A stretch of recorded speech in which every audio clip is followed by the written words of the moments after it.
নমস্কাৰ আপোনালোক সকলোকে পুনৰবাৰ টিকে মাইণ্ডৰ অন্য এটা ৰাতিপুৱাৰ ধামাকাদাৰ খবৰ লৈ স্বাগতম জনাইছো। অন্য দিনাৰ দৰে আজিও আপোনালোকৰ বাবে দিনটোৰ কেইবাটাও গুৰুত্বপূৰ্ণ খবৰ লৈ আহিছো। ভিডিঅ'টো প্ৰথমৰ পৰা শেষলৈকে চাই থাকিব। আজিৰ প্ৰথম খবৰতে ওলাইছে যোৱাকালি আহমেদাবাদত হৈ যোৱা বিমান দুৰ্ঘটনাৰ ওপৰত।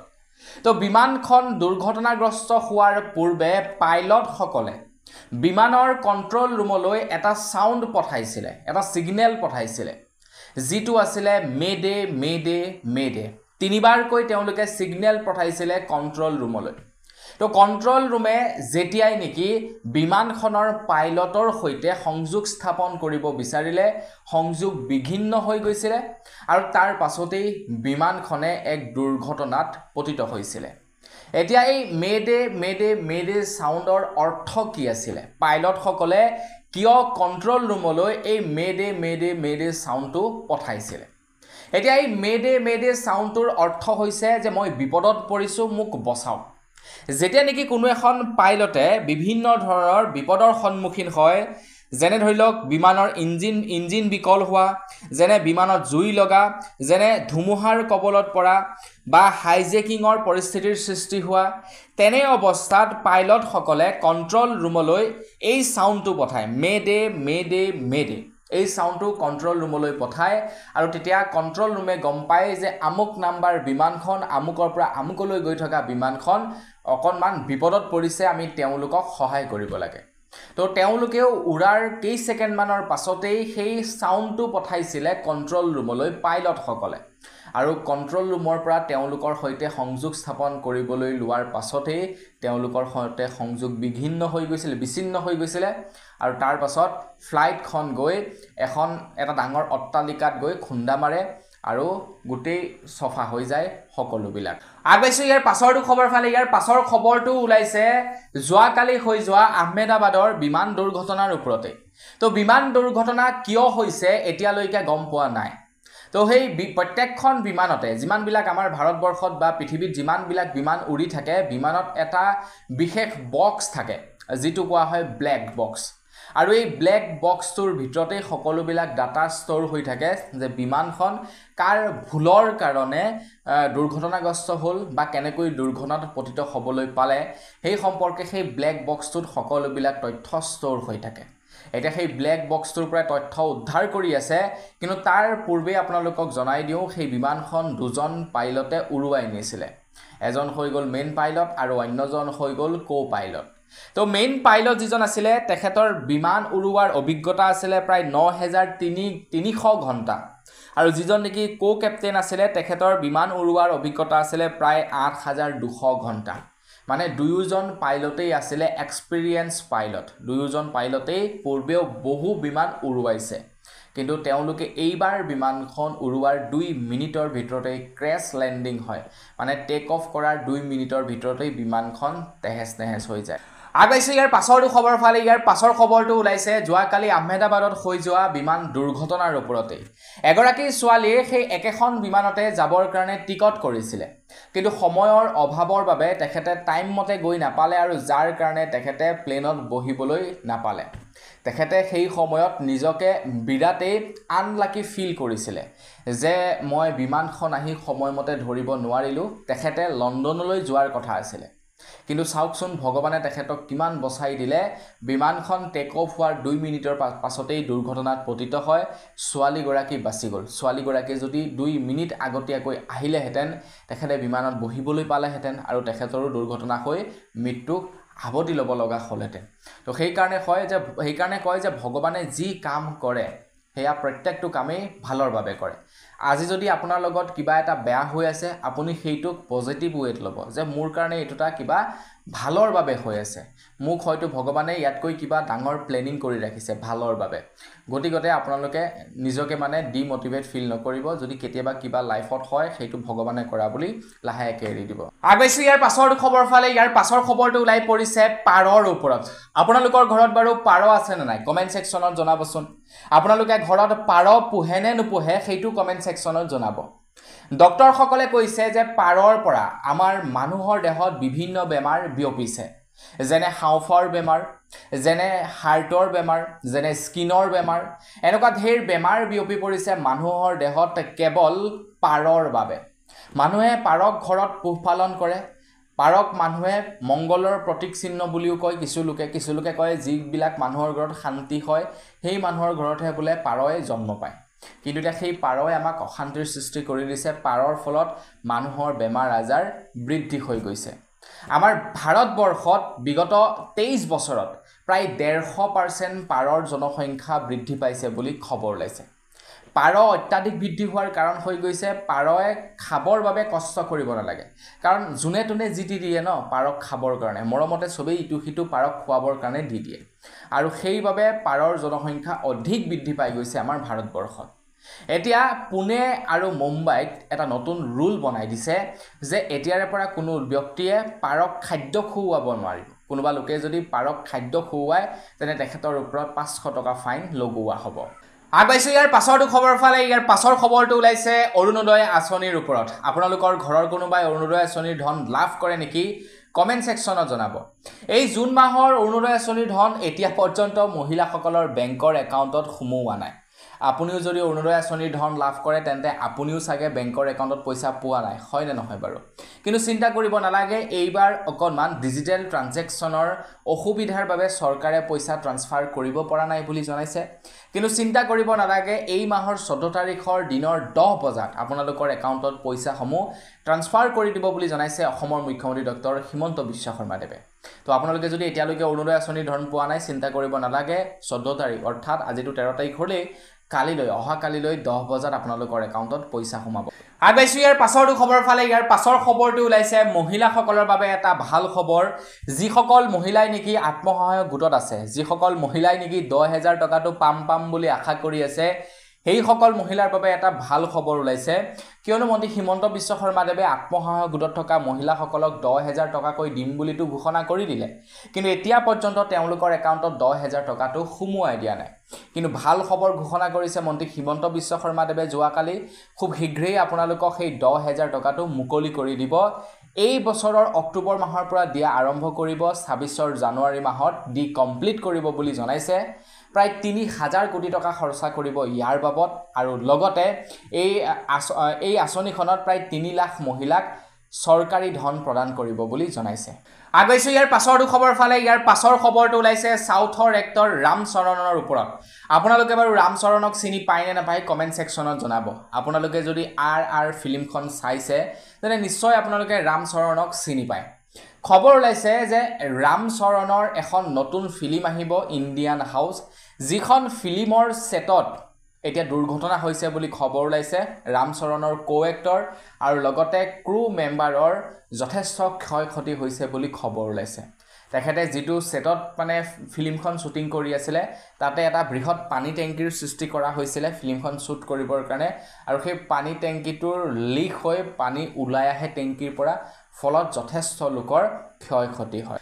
আগবাইছোঁ ইয়াৰ পাছৰটো খবৰ ফালে। ইয়াৰ পাছৰ খবৰটো ওলাইছে আমাৰ অসমৰ দুগ্ধ পালকসকলৰ বাবে, মানে যিসকলে নেকি গৰু পালন কৰে, যিসকলে গাখীৰ বিক্ৰী কৰে, তো তেওঁলোকৰ বাবে এটা বিৰাটেই ভাল খবৰ ওলাইছে। অসমৰ মুখ্যমন্ত্ৰী ডক্টৰ হিমন্ত বিশ্ব শৰ্মাদেৱে জনাইছে যে দুগ্ধ পালকসকলক এতিয়া প্ৰতি লিটাৰ গাখীৰত 5 টকাকৈ ৰাজ সাহায্য প্ৰদান কৰিব বুলি জনাইছে। প্ৰতি লিটাৰ গাখীৰত ৰাজ সাহায্য প্ৰদান কৰিব 5 টকাকৈ। আজিকালি গাখীৰ বিক্ৰী কৰা বিজনেছটো কিন্তু বেয়া নহয় আকৌ দেই। তো কিছুমান এনেকুৱা মানুহ দেখিছোঁ যিবিলাকে প্ৰত্যেক মাহে আপোনাৰ 10-20 হাজাৰ টকা মানে গাখীৰ বিক্ৰীয়ে উলিয়াই থাকে। 10-20 বেছিয়ে উলিয়ায়, মানে এটা মিনিমাম কৈছোঁ আৰু এখন ঘৰ চলি থাকে গাখীৰ বিক্ৰী কৰি। বেয়া ব্যৱসায় অৱশ্যে নহয়। আগবাইছোঁ ইয়াৰ পাছৰটো খবৰ ফালে। ইয়াৰ পাছৰ খবৰটো ওলাইছে পিৰলা সত্ৰৰ পৰা। তো যোৱাকালি অসমৰ মুখ্যমন্ত্ৰী ডক্টৰ হিমন্ত বিশ্ব শৰ্মাদেৱে অসমৰ পিৰলা সত্ৰৰ এখন ছবি আগবঢ়াইছে জনসাধাৰণৰ সন্মুখত। আপোনালোকেও চাই লওক, এইখনেই হৈছে পিৰলা সত্ৰ। তো এই সত্ৰখনৰ বৰ্তমান সময়ত অৱস্থা একেবাৰে বেয়া, জৰাজীৰ্ণ অৱস্থাত আছে পিৰলা সত্ৰ। এই সত্ৰখনৰ যথেষ্ট মাটি আছে, কিন্তু তাৰ পাছতো সত্ৰখনৰ অৱস্থা এয়া। এতিয়া ইয়াতে কাৰ দোষ নাজানো বাৰু, চৰকাৰৰে দোষ নে জনসাধাৰণৰ দোষ সেই সম্পৰ্কেও আপোনালোকক ক'বলৈ নাযাওঁ, কিন্তু মুখ্যমন্ত্ৰী ডাঙৰীয়াৰ চকু হৈছে এই সত্ৰখনৰ মাটিখিনি বৰ্তমান সময়ত একাংশ লোকে দখল কৰি আছে আৰু এই মাটিখিনি খুব সোনকালে উদ্ধাৰ কৰিব বুলি জনাইছে মন্ত্ৰী হিমন্ত বিশ্ব শৰ্মাদেৱে এতিয়া মোৰ মতে মাটিখিনি উদ্ধাৰ কৰাৰ লগে লগে সত্ৰখনকো উদ্ধাৰ কৰিব লাগে সত্ৰখনকো স্থাপন কৰিব লাগে নে কি কয় আপোনালোকে কমেন্ট সেকশনত জনাব আগবাইছো ইয়াৰ পাছৰটো খবৰ ফালে অসম চৰকাৰে এইবাৰ আমাৰ অসমৰ খেতিয়কসকলৰ পৰা প্ৰায় 6 লাখ মেট্ৰিক টন ধান সংগ্ৰহ কৰিছে অসমৰ মুখ্যমন্ত্ৰী ডক্টৰ হিমন্ত বিশ্ব শৰ্মাদেৱে যোৱাকালি এটা ফেচবুক পোষ্টৰ জৰিয়তে জনাইছে যে 2024 আৰু 2025 বৰ্ষত অসম চৰকাৰে কৃষকৰ পৰা 6 লাখ মেট্ৰিক টন ধান সংগ্ৰহ কৰিছে আৰু ইয়াৰ বাবদ মুকলি কৰিছে প্ৰায় 1380 কোটি টকা 6 লাখ মেট্ৰিক টন ধান ক্ৰয় কৰিবৰ বাবে 1380 কোটি টকা খৰচা কৰিছে বুলি জনাইছে এই যে আপোনাৰ এতিয়া চৰকাৰী ধানবিলাক মানে চাউলবিলাক পায় সেইবিলাকো এইবিলাক আমি বিক্ৰী কৰা ধানবিলাকৰে নেকি নে সেইবিলাক বেলেগ কৰবাত যায় নাজানো বাৰু এনেওতো চৰকাৰে ৰাখি নথয় সেইবিলাক বিক্ৰী কৰিব কিবা কৰিব নতুবা আমাকে দিব কিবা এটা কৰিব আৰু মুঠৰ ওপৰত যিয়ে নহওক মুঠতে ভাবকচোন বাৰু 6 লাখ মেট্ৰিক টন ধান ক্ৰয় কৰিছে আগবাইছো ইয়াৰ পাছৰটো খবৰ ফালে আমাৰ অসমে এটা আকৌ ৰেকৰ্ড সংগ্ৰহ কৰিবলৈ সক্ষম হৈছে এটা ৰেকৰ্ড গঢ়িবৰ কাৰণে সক্ষম হৈছে এইটো কিন্তু অসম চৰকাৰে ৰেকৰ্ডটো মানে কৰোৱা নাই এইটো আমাৰ অসমৰ যিসকল নেকি খেতিয়ক আছে খেতিয়কসকলে এইটো এটা ৰেকৰ্ড কৰিছে খবৰ অনুসৰি আমাৰ ভাৰতবৰ্ষৰ ভিতৰত দ্বিতীয়খন ৰাজ্য হৈছে অসম যিখন ৰাজ্যত নেকি সৰ্বাধিক আনাৰসৰ উৎপাদন হয় বুলি অসমৰ মুখ্যমন্ত্ৰী ডাঙৰীয়াদেৱে ঘোষণা কৰিছে অসমৰ মুখ্যমন্ত্ৰী ডাঙৰীয়াদেৱে জনাইছে আমাৰ অসমত 2022 আৰু 23ৰ বিত্তীয় বৰ্ষত প্ৰায় 2,94,000 মেট্ৰিক টন আনাৰসৰ বোলে হেনো উৎপাদন হৈছিল বুলি জনাইছে মানে আমাৰ অসমখন হৈছে দ্বিতীয় আনাৰস উৎপাদনকাৰী ৰাজ্য আগবাইছো ইয়াৰ পাছৰটো খবৰ ফালে ইয়াৰ পাছৰ খবৰটো ওলাইছে যোৱাকালি আহমেদাবাদত যি নেকি বিমান দুৰ্ঘটনা হৈ যায় সেই বিমান দুৰ্ঘটনাৰ ওপৰতে ইয়াৰ পাছৰ খবৰটো ওলাইছে তো টাটা গ্ৰুপ অফ কোম্পানী তৰফৰ পৰা ঘোষণা কৰিছে যে আহমেদাবাদৰ বিমান দুৰ্ঘটনাত যিসকল লোকৰ মৃত্যু হৈছে তেওঁলোকৰ পৰিয়ালক এতিয়া 1 কোটি টকাকৈ সাহায্য আগবঢ়াব টাটা গ্ৰুপ অফ কোম্পানী তৰফৰ পৰা আগবাইছো ইয়াৰ পাছৰটো খবৰ ফালে ইয়াৰ পাছৰ খবৰটো ওলাইছে এসি ব্যৱহাৰকাৰীসকলৰ বাবে আপুনি বাৰু ঘৰত এসি ব্যৱহাৰ কৰে নে কমেন্ট সেকশনত জনাবচোন এসি ব্যৱহাৰকাৰীসকলৰ বাবে নতুন নিৰ্দেশনা জাৰি কৰি দিছে কেন্দ্ৰ চৰকাৰৰ ফালৰ পৰা এতিয়া আপোনালোকে একেবাৰে কম 20 ডিগ্ৰী আৰু একেবাৰে বেছি 28 ডিগ্ৰীতকৈ আপোনালোকে বেছি আৰু 20 ডিগ্ৰীতকৈ কম আপোনালোকে টেম্পাৰেচাৰ ৰাখি আপোনালোকৰ ঘৰৰ এসি ব্যৱহাৰ কৰিব নোৱাৰিব বুলি জনাইছে এসি ব্যৱহাৰ কৰাৰ ক্ষেত্ৰত লিমিটেশন বান্ধি দিছে কেন্দ্ৰ চৰকাৰৰ ফালৰ পৰা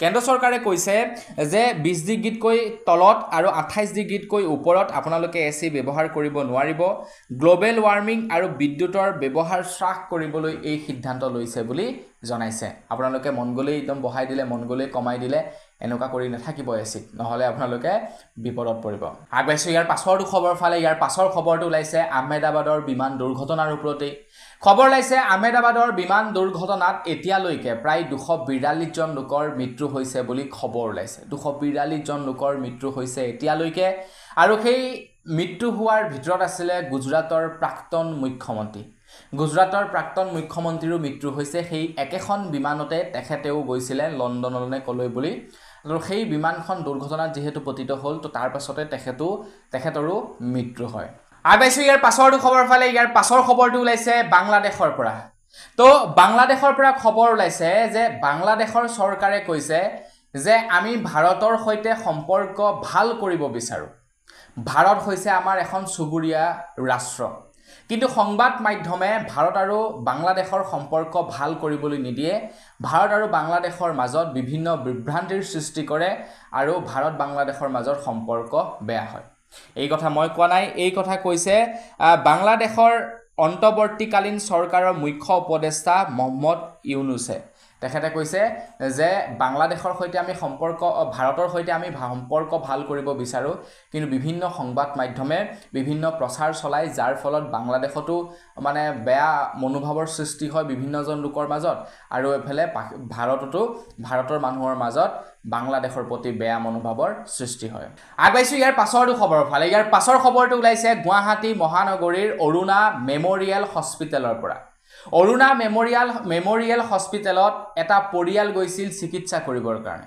তেওঁলোকৰ বিল বাৰু কিমান হৈছে আপোনালোকে জানেনে 8 লাখ টকা আজিৰ ডেটত 8 লাখ টকাৰ বিল হোৱাটো ডাঙৰ কথা নহয় তেওঁলোকে প্ৰায় 6 লাখ মান টকা পে কৰিলে 6 লাখ মান টকা পে কৰিলে তেওঁলোকৰ ঘৰৰ মাটি বাৰী সকলো সহা সম্পত্তি বিক্ৰী কৰি আৰু প্ৰায় 2,30,000 টকা পে কৰিবলৈ আছে আৰু সেই 2,30,000 টকা পে কৰিবলৈ নোৱাৰাৰ বাবে তেওঁলোকক মেডিকেলৰ পৰা ওলাই আহিবলৈ দিয়া হোৱা নাই এতিয়া ব্যক্তিগত মেডিকেল হিচাপে তেওঁলোকেও বেয়া কাম কৰা নাই কাৰণ তেওঁলোকৰ সেইটো ৰাইট যেহেতু এখন ব্যক্তিগত হস্পিটেল তো তেওঁলোকৰ তাত যোৱা মানে পকেটত টকা লৈ যাব লাগিব এইটো ডাঙৰ কথা হয় না নহয় আৰু এইটো কথাটো হৈ গল যে তেওঁলোকে তাতে কোনো ধৰণৰ ধৰ্মশালা খুলি থোৱা নাই তেওঁলোকে মানুহক যে ফ্ৰীতে চিকিৎসা কৰিব তো তাৰ বাবে তেওঁলোকৰ বিলটো পেমেন্ট কৰিবই লাগিব এটা কথাটো আহি পৰে ক'ত কথাটো আহি পৰে চৰকাৰৰ ওপৰত প্ৰশ্ন আহি পৰে চৰকাৰৰ ওপৰত যে মানুহে কিয় প্ৰাইভেট মেডিকেললৈ যাবলৈ লৈছে বৰ্তমান সময়ত আপোনালোকে চাওক 100 জনৰ ভিতৰত প্ৰায় 20 জন মানুহে বৰ্তমান সময়ত প্ৰাইভেট মেডিকেল যায় প্ৰাইভেট মেডিকেল এই কাৰণে যায় চৰকাৰী মেডিকেলত উপযুক্ত চিকিৎসা নাপায় উপযুক্ত ফেচিলিটি নাপায় যাৰ কাৰণে প্ৰাইভেট মেডিকেলত যাব লগা হয় আৰু প্ৰাইভেট মেডিকেলে সেইটোৱেই সুবিধা লৈছে তেওঁলোকে যিসকল ৰোগী থাকে ৰোগীসকলৰ পৰা যিমান পাৰে সিমান টকা খিয়াই লয় তো এই প্ৰশ্নৰ উত্তৰ এতিয়া কোনে দিব সেই ফেমিলিটোৰ কি অৱস্থা হ'ব তেওঁলোকে মানে একো মিলাব নোৱাৰা হৈছে তেওঁলোকে প্ৰায় 6 লাখ টকা মান পে কৰিলে বাকি তেওঁলোকে 2,30,000 টকা মেনেজ কৰিব পৰা নাই মানে মাটি বাৰীও নাই বিক্ৰী কৰিবলৈ কি কৰিব তেওঁলোকে এতিয়া দিখহাৰা হৈছে আগেছে ইয়াৰ পাছৰটো খবৰ ফালে ইয়াৰ পাছৰ খবৰটো ওলাইছে যোৱাকালি আহমেদাবাদত হৈ যোৱা বিমান দুৰ্ঘটনাৰ ওপৰতে যোৱাকালি আহমেদাবাদত হৈ যোৱা বিমান দুৰ্ঘটনাৰ ওপৰতে এটা টুইটাৰত টুইট কৰি বিজেপিৰ জ্যেষ্ঠ নেতা তথা প্ৰাক্তন সাংসদ সুব্ৰমণিয়ম স্বামীয়ে কৈছে যে 1950 দশকত যেতিয়া নেকি এখন ৰেল লাইনচ্যুত হৈছিল তেতিয়া লাল বাহাদুৰ শাস্ত্ৰীয়ে পদত্যাগ কৰিছিল সেই একেই নৈতিকতাৰ ভিত্তিত মই প্ৰধানমন্ত্ৰী মোদী আৰু গৃহমন্ত্ৰী অমিত শাহ আৰু বিমান পৰিবহণ মন্ত্ৰী নাইডুৰ পদত্যাগৰ দাবী কৰিছো যাতে মুক্ত আৰু নিৰপেক্ষ তদন্ত হ'ব পাৰে তো বিজেপিৰ এজন জ্যেষ্ঠ নেতা আৰু প্ৰাক্তন সাংসদেই এইটো দাবী উত্থাপন কৰিছে যে 1950 চনত যেহেতু তেনেকুৱা এটা ঘটনা হৈছিল মানে বিমানৰ ক্ষেত্ৰত নহয় ট্ৰেইনৰ ক্ষেত্ৰত তেনেকুৱা এটা ঘটনা হৈছিল আৰু সেই সময়ত লাল বাহাদুৰ শাস্ত্ৰীয়ে পদত্যাগ কৰিছিল এতিয়াও বৰ্তমান প্ৰায় সেই একেই ঘটনা সংঘটিত হৈছে যেতিয়া যিবা ৰেল আছিল এতিয়া বিমান গতিকে তেখেতে দাবী উত্থাপন কৰিছে গৃহমন্ত্ৰী অমিত শাহ আৰু নৰেন্দ্ৰ মোদী ডাঙৰীয়া দেৱে যাতে পদত্যাগ কৰে আৰু এই বিষয়টোৰ ওপৰত যাতে নিকা আৰু স্বচ্ছ তদন্ত হয় আমাৰ ভাৰতত বৃদ্ধি পাইছে মুছলমান লোকৰ সংখ্যা কংগ্ৰেছক ভোট নিদিব নহলে মুছলমানে গোটেই অসমখনত দপদপনি লগাব তো এনেকুৱা ধৰণৰ বিভিন্ন মন্তব্য হয়তো আপোনালোকে নিৰ্বাচনী প্ৰচাৰৰ সময়ত শুনা পাই থাকে বিভিন্নজন লোকৰ মুখেৰে যে আপোনালোকে যদি কংগ্ৰেছক ভোট দিয়ে তেন্তে মুছলমান মানুহৰ মুখ্যমন্ত্ৰী হ'ব মুখ্যমন্ত্ৰীয়ে গাদীত বহিব কিন্তু প্ৰকৃততে মুছলমান কিমান বৃদ্ধি পাইছে বিগত কেইটা বছৰ মানত আমাৰ পৃথিৱীত তো খবৰ অনুসৰি আমাৰ গোটেই পৃথিৱীখনত 2010 চনৰ পৰা 2020 চনৰ ভিতৰত প্ৰায় 21% বৃদ্ধি পাইছে মুছলমান আৰু তাৰ লগে লগে প্ৰায় 12% বৃদ্ধি পাইছে আমাৰ হিন্দু মানুহৰ 12% হিন্দু মানুহ বৃদ্ধি হৈছে আৰু 21% মুছলমান মানুহৰ বৃদ্ধি পাইছে বিগত 10-20 বছৰৰ ভিতৰত আগেছো ইয়াৰ পাছৰটো খবৰ ফালে আদানী গ্ৰুপ অফ কোম্পানীক এতিয়া ভাৰত চৰকাৰে দিব প্ৰায় 3600 বিঘা মাটি প্ৰায় 36 বিঘা মাটি দিব এতিয়া আদানী গ্ৰুপ অফ কোম্পানীক যিখিনি মাটিত হয়তো আদানী গ্ৰুপ অফ কোম্পানীয়ে কিবা প্ৰজেক্টৰ কাম হাতত ল'ব এতিয়া আদানীক মাটি দিয়াৰ প্ৰসংগকে কেন্দ্ৰ কৰি পৰ্বত যোৱাকালি এক প্ৰতিবাদী কাৰ্যসূচী হাতত লয় জনসাধাৰণে আৰু মানুহে গাত পেট্ৰল ধাৰি প্ৰতিবাদ সাব্যস্ত কৰে বুলি খবৰ ওলাইছে মানে যিসকল নেকি খিলঞ্জীয়া মানুহ আছে যিসকল মানুহ আছে তেওঁলোকক উচ্ছেদ কৰিছে আৰু তাৰ পাছত সেই মাটিখিনি আদানীক দিব ব্যৱসায় কৰিবৰ কাৰণে আগবাইছো একেবাৰে হেখৰটো খবৰ ফালে একেবাৰে হেখৰ খবৰটো ওলাইছে কৰোনা মহামাৰীৰ ওপৰত খবৰ ওলাইছে আমাৰ অসমত প্ৰথমজন কোভিড-19ৰ ৰোগী ধৰা পৰিছে মানে কোভিড-19ৰ ৰোগীটো ঢেৰ ধৰা পৰিছিলে কিন্তু নতুনকৈ আৰু এজন ৰোগী এতিয়া ধৰা পৰিছে মানে এই বৰ্ষৰ প্ৰথমজন ৰোগী ধৰা পৰিছে অলৰেডি আমাৰ ভাৰতবৰ্ষত 7,000ৰো পাৰ কৰিছে নতুন বৰ্ষত কোভিড-19 পজিটিভৰ সংখ্যা এতিয়া আমাৰ অসমতো এজন ওলাই পৰিছে গতিকে সাৱধান কিন্তু কেনেবাকৈ আপোনালোকৰ দেশতো কোভিড-19 আকৌ বিয়পিব পাৰে তো বন্ধু বান্ধৱীসকল বস আজি ভিডিঅ জনাবলগীয়া খবৰ ইমানে আছিল খবৰ কেইটা জানি কেনে পালে কমেন্ট সেকশনত জনাব যদি ভাল লাগিলে লাইক এটা কৰিব চেনেল যদি সাবস্ক্ৰাইব কৰা নাই সাবস্ক্ৰাইব কৰি ল'ব পুনৰ এটা ভিডিঅ লগ পোৱাৰ খালে বিদায় মাগিছো ধন্যবাদ জয় অসম